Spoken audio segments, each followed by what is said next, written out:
بسم الله الرحمن الرحيم داوي المات بشو لواتني لبو بس دحال لواتني لبو wararka caalamka ayaa nahna gaaraan xisada kala soo niirnay Russia xisada Ukraine Russia cirkaas ku shareeyay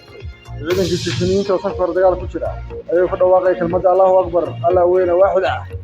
ayay xabada afku huwiyeen madafiicda goobta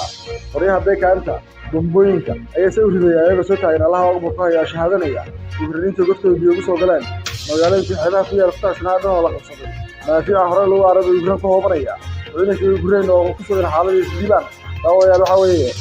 arrintu faraha ka baxday neeto shirkadu kule Brussels waxa ka saari doonaa waxa laga war sugi doonaa waxa diin doonaa noo falayso Ukraine xagees ku dhameyn doonaa midda wiilka neeto hadii arrinta ku dhawaaqaan dagaalka ku geli doonaa in iska soo geli doonaa madaxweynaha dowladda Mareykanka Joe Biden oo ka walaacsan in madaxweyne Putin oo la siin doono inta kimikada ah hadii uu dagaalkii uu ku adkaaday ay soo hadal u dhigay madaxweyne Biden dowladda Mareykanka oo rajaynaysa inay ama soo bandhigtay maanta inay cunaqabateyn dheeriye saar doonto dowladda Russia madaxweynaha dalka Russia ayaa wacd ku maray inuu dagaalku si socon doono ilaa uu ka qabsado caasimadda saanunida iyo naasiintan uu gacanta ku soo dhigin doono daawada xaaladdu gacanta ay ka sii baxday dagaalku hadda wuxuu ku walaalayaa caasimadda dalka Ukraine Kiev magaalada badan ayaa howlaya sida magaalada Kharkiv magaalada Mariupol magaalada badan ayaa waxa weeye waxa ku socota madafiicda har iyo habeen loo kala yeedin waddanka Ukraine waxa laga dhigay dukum